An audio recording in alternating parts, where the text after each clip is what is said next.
मुंबईतील एल्फिस्टन पूल बंद होणार आहे आणि यापूर्वीच आता मनसे आक्रमक झालेली आहे। हा पूल जर बंद झाला तर वाहतूक कोंडी होईल असा थेट या ठिकाणी आरोप करण्यात येतोय। आणि आपण पाहतोय की यशवंत किलेदार यांच्या नेतृत्वामध्ये मनसेकडून या ठिकाणी आंदोलनाला सुरुवात झालेली आहे।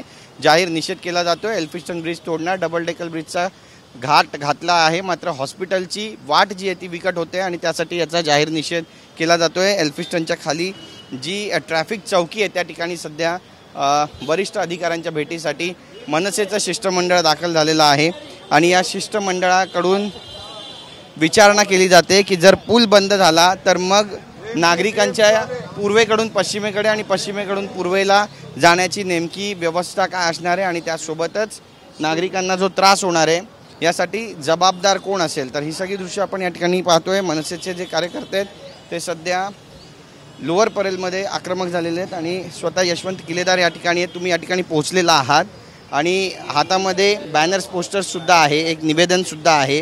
काय नेमकी मागणी आहे तुमची? एल्फिस्टन इंडिया पूलच्या इकडे ट्रॅफिक चौकी हे सांग रे ना, हे सांग आहे ना, काय म्हणताय? नेमकी मागणी काय तुमची? तुम्ही या ठिकाणी पोहोचलेला आहात आहे की तुम्ही लोकांचे सजेशन ऑब्जेक्शन मागवलेले आहात, ती कालच त्याची डेट शेवटची होती आणि आज लगेच तुम्ही बंद करणार असाल तर लोकांनी हरकती आणि सूचना ज्या केलेल्या आहेत त्याची दखल काय घेतली, त्यांना लोकांना उत्तर मिळायला पाहिजे ना त्याचं।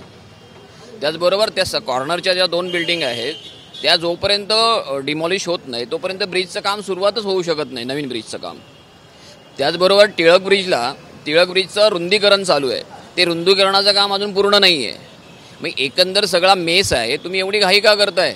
रुंदीकरण तिकडे झालं तर इकडचं ट्रॅफिक तिकडे डायव्हर्ट होईल। ऑलरेडी टिळक ब्रिजवर लोड आहे आणि तो लोड असताना आणि हा ब्रिज जेव्हा पाडला जाईल तिथे अधिक लोड होईल आणि सगळी लोकांची कुचंबणा होईल।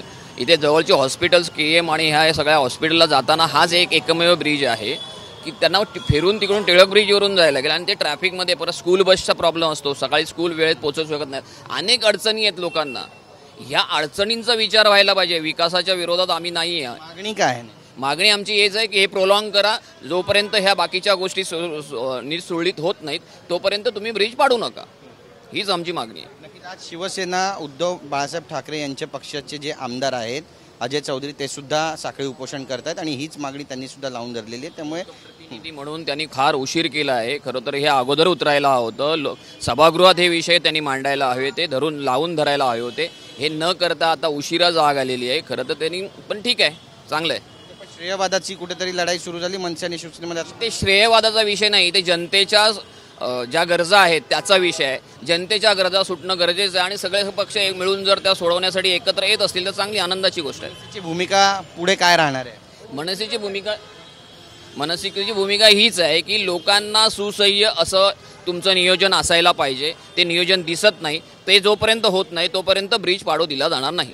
आमच्याशी बातचीत केल्याबद्दल तर आपण पाहतो या ठिकाणी आपली भूमिका मांडलेली आहे यशवंत किलेदार आणि मनसेचे नेते आहेत आणि जोपर्यंत ट्रॅफिकचा विषय मार्गी लागत नाही तोपर्यंत एल्फिस्टनचा पूल पाडू नका अशी मागणी करणारे एक पत्र त्यांनी आता ट्रॅफिक विभागाला दिलेलं आहे। नेमकं काय घडेल पाहणं महत्त्वाचं ठरेल। कॅमेरा पर्सन प्रेम मात्रेसह गिरीश गायकवाड, TV9 मराठी, मुंबई।